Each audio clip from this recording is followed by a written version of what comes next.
Okay. Welcome to your favorite teacher's favorite teacher podcast, where we delve into the inspiring stories of educators. We interview those in the education profession to discover which teachers left a lasting impact on their lives and propelled them to embrace the noble profession that all other professions are born from. I'm your host, Mr. Stubblefield, guiding you through this journey of inspiration.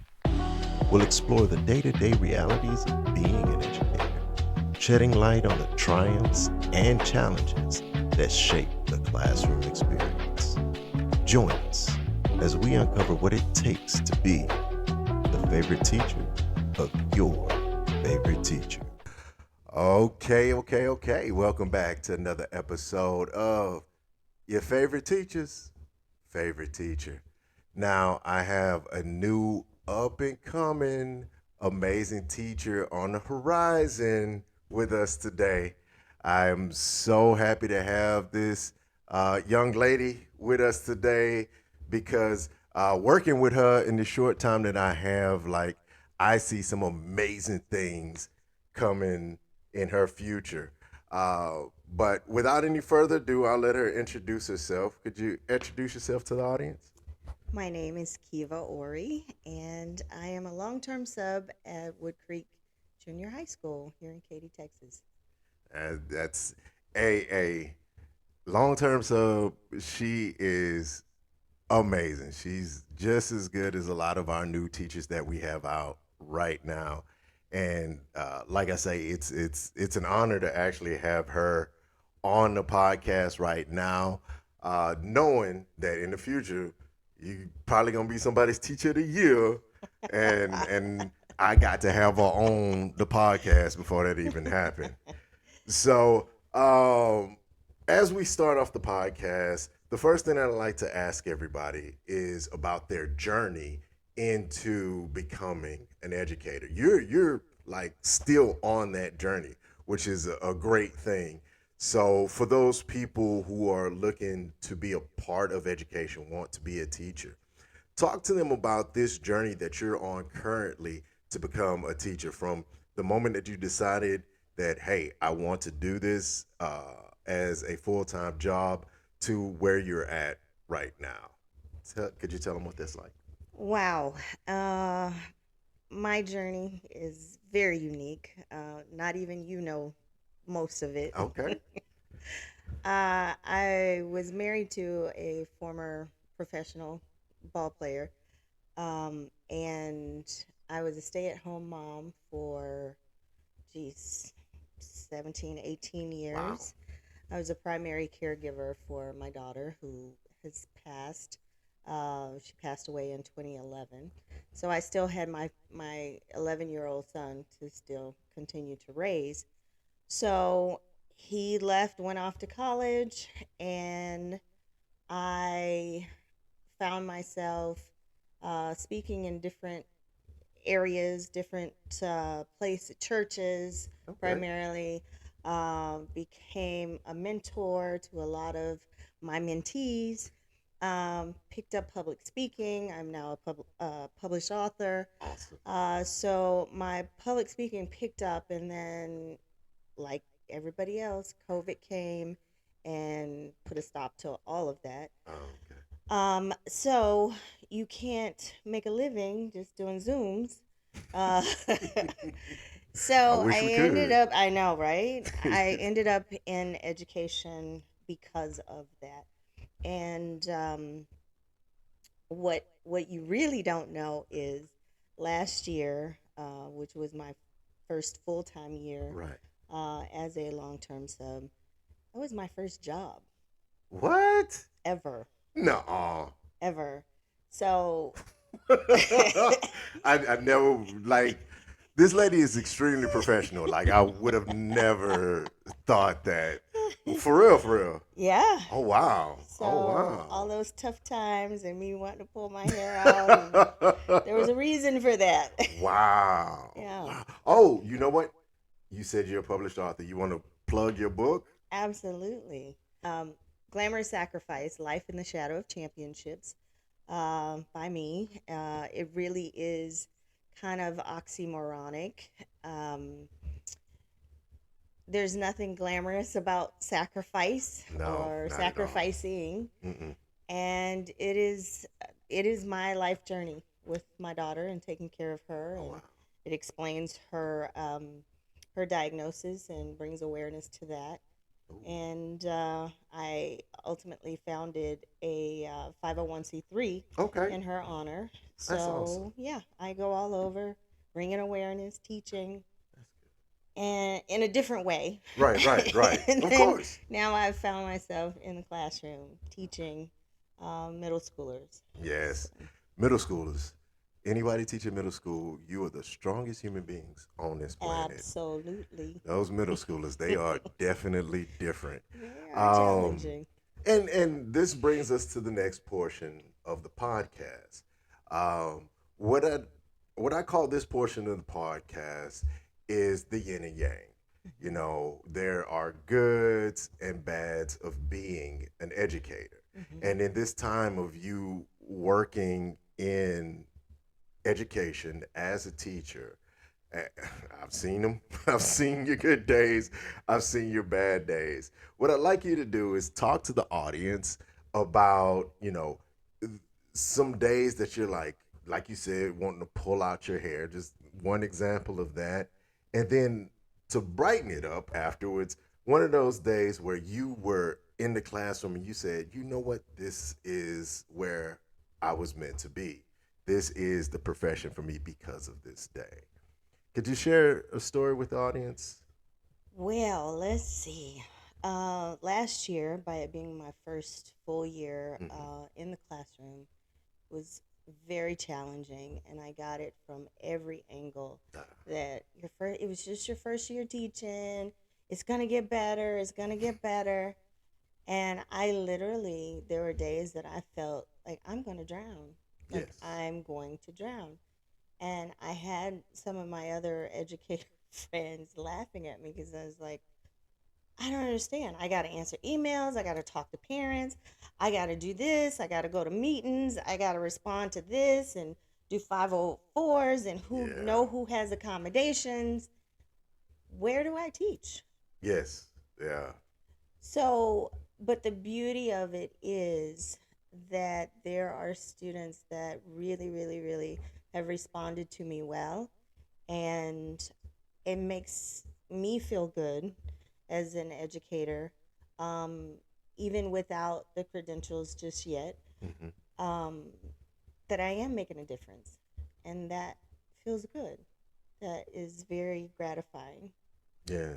Yeah.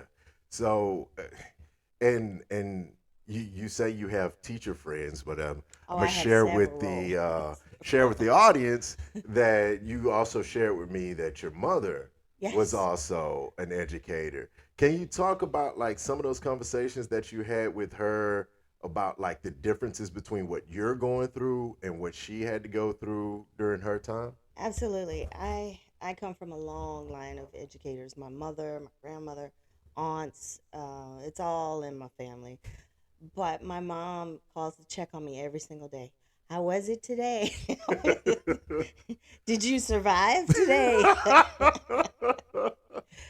But what's really interesting is one, the pay is so different. My Right. mother, I grew up in Alabama. Mhm. Her pay was just right at $30,000 a year Mm. with Wow. 3 kids, a Wow. divorcee. Whew. Yeah, that's tough. Ooh. That's tough. So here I am, 52 years old, I learning all the details of her life at that time. It's like I have a totally different respect for how she led and the um, the issues that she had to deal with and how she handled them. They weren't always correct, if you will, but it was the best that she could do at that time. And I'm like, Mom, my hat's off to you, bowing down. Because I leave that school some days and it's like, I just don't see how she did it. Not on that salary, but thank God for progression Yes. and parents understanding now that teachers are more than essential. Very much. Very much. More than essential. Yeah, when So when those parents had to have their kids at the during dinner at table and 2020, yeah. seeing, whoo, whoo, yes, that I They mean know. it's an eye opener. Yeah. I when I was teaching those students, I would meet a lot of the parents come back to me and like, wow, Mhm. I Mhm. see Mhm. what you're going through. Mhm. And like one of the things with this podcast too is that I want to open up the door to everybody to see, Mhm. the stories that we have as educators, Right. so that yes, you might have felt it back then, but Mhm. now here 3 years later, Mhm. we're still going through it. Absolutely. And so Absolutely. that's one of the things with this podcast that I wanted to do is shed that light, open the door, allow people to share their stories with everyone else. And with that, it brings us to the next portion of the podcast, the namesake of the podcast, your favorite teacher's favorite teacher. And like I said, this lady here, she's gonna be a lot of people's favorite teachers. Let's hope And so. even now, I've heard kids say that you were their favorite teacher. Aw. That the young man DJ. Oh Oh yeah, yes, yeah, yeah, yes, yeah, yes, yeah, yeah, yes, yeah. yes. Not saying any last names, but we she's already had some students who think that she's their favorite teacher. Actually, there are some that I have learned. It's like that Mm-hmm. one you keep coming back for, Yeah. and it's like just seeing their progress, and it's amazing. It's a It really good is. I feeling. mean, Mhm. I have buddies. The previous episodes, I have buddies that's been doing this for 25 years, and Wow. like this is that what you just talked about, Mhm. going back and trying to reach those kids, and then finally getting them. Mhm. Like that's the motivation to drive to Absolutely. continue doing this, and Mhm. and you and I have had conversations about this too. It's like as you go along this journey as an educator, that part of that one kid that you never thought that you reach comes back and leaves that little note on your desk Absolutely. saying, "Wow, you made a difference." Like Mhm. that's what this is about. This Yeah. is this is awesome. So, I'd like for you to share with our audience today who was that person for you when you were coming up? Who influenced you as Wow. which teacher influenced Um, I wish I could say my mother. No offense, mom. you? My mom did not teach me, but she did teach at the same high school Oh that wow. I went to. For me, there were two teachers, and they were both English teachers. Okay. My ninth and 10th grade English teachers. My ninth grade teacher was Chris Thompson, who is no longer with us, Okay. and my 10th grade English teacher, Evelyn Mims, who just recently passed away. Um, those women were the epitome of education. They poured in. Actually, my 10th grade English teacher, Mrs. Mims, taught my father, Oh wow. taught his sister, my aunt, Wow. and she lived right around the corner from my grandmother. So there was nothing that I could get away with. She knew my potential. She knew the stock, if you will, that I came from. So I was pushed harder than most. They pushed, but I was pushed extra hard and couldn't get away with anything. Right. And as a result of that, my ninth grade teacher talked to my mother. She wanted to enter me into oratorical contests. And my mom said, sure, I don't mind. If she wants to do it, go ahead. So I agreed. I practiced and practiced and practiced every single day. And I was like, I'm not sure I really want to do this anymore. She said, nope, the contest is right around the corner. We're going to do it. I won at the district level. Wow. Well, I'm sorry, the local level, district, state, and national level. National. Wow. So it was an eye opener for me, to continue. And like, wow, it kept building confidence, kept building my confidence. And that, of course, went on to other things. I went to college for communications, broadcast Okay. journalism, and I started a family early, so I never got to really begin a career in that. But I use all of my skills Yeah. that I learned along the way, writing skills, speaking skills, all of that. So I have a heart of service, and I don't know that I've ever expressed that to you, um, where I love helping people. I love being connected and making a difference in my community. And after COVID, I was like, this is going to be a slow drip trying to essentially start over Right. with my public speaking. Um, so, what can I do? Like, I can teach. I think I can do that. We'll see. So here I am. This is what yeah, it's like 2.5 years. Yeah, Yes. second Yeah. year. And those 2.5 years have flown by, right? They have. They really have. Wow. I've learned so much. I hope that my students have learned just as much as I have. Uh, but it has shown me and given me a totally different respect for my friends who are educators, Right. and in administration. Um, Amazing work. Amazing Yes. work. Full time. It doesn't stop. No, it Doesn't doesn't. stop. It does But not. for them and even you to show up not only professionally at work, Hmm. but then to turn around and be there full time for your family, Hmm. show up for your friends. Uh, it's hard to juggle all that, It but you is. all do it and you do it effectively. Yeah. Meanwhile, I'll learn to do that at some point. Like I I'll said, learn. I'm still learning. well, and like I said, this journey that you're on right now, um, it's an amazing journey. It's you have just like the teacher that you described saw that in you. Mm-hmm. Like I can see it in you working with you. Mm. I can see that you have what it takes to be a fantastic teacher. Thank You you. have the drive, you have the heart, and your heart is huge. You talk about service, Yeah. like you didn't have to tell me. I can see it. I can see it in you. And to me, that's what makes an educator that top tier level. One that is willing to give of themselves to make sure that their students are good. Absolutely.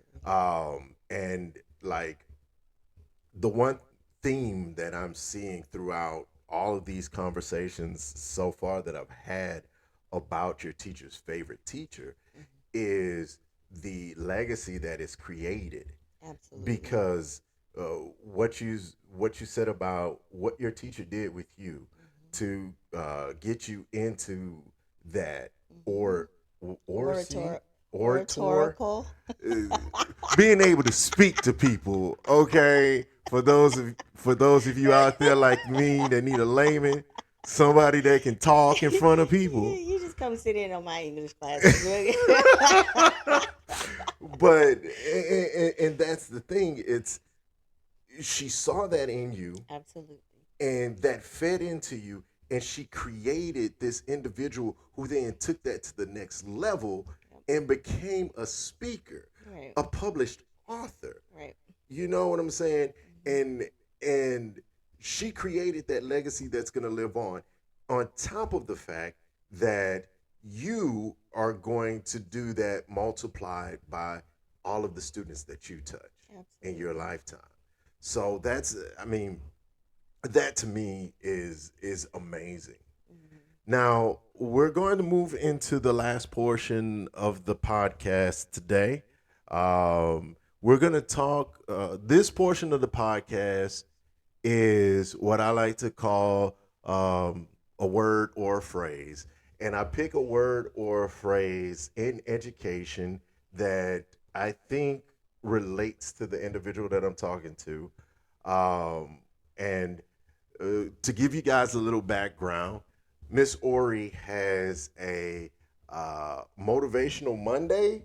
Is that what you call it? Mindset Mindset Monday. Mondays. Yes, Mindset Mindset Monday, Monday. where she talks to her students and she gives them uh, these words of affirmation, of motivation, and get them to start thinking about how to make themselves better, uh, not just based in the content that they're learning in her Absolutely. class, but something to make them better as a person once they leave outside of the classroom. And to me, like this is why I was excited about having you on the podcast, because to me, as educators, yes, we educate our content, but those educators who go above and beyond try to ensure that those individuals who are in our service, that we Hmm. service, Hmm. are able to do something beyond the content that we're teaching Absolutely.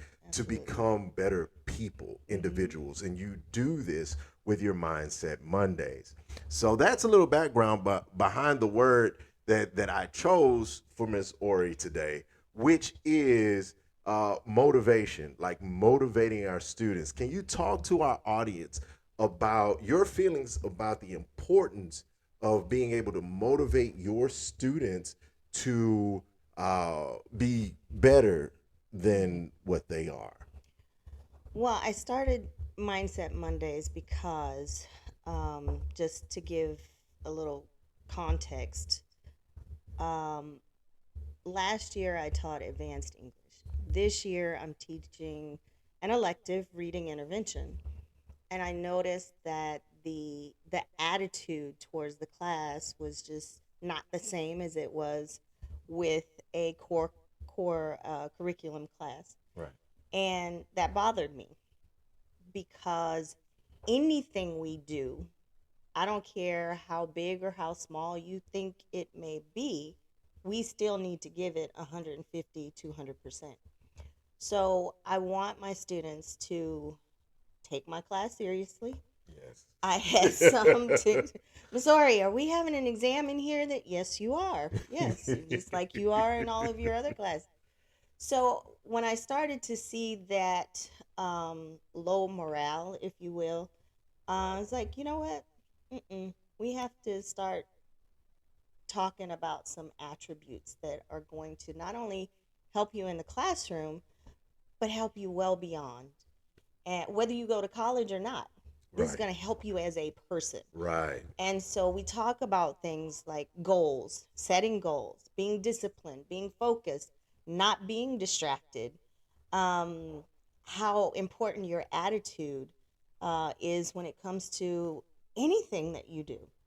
You know, even coming in here to this classroom, if you're moping and you got bad energy, guess what? You're not going to have a great learning day. Exactly. So Exactly. that's where it all began. And every Monday, we go over why I do Mindset Mondays. And the answer is always to get your mind set for the week. And that Exactly. is the answer. Your days will follow how you think. Right.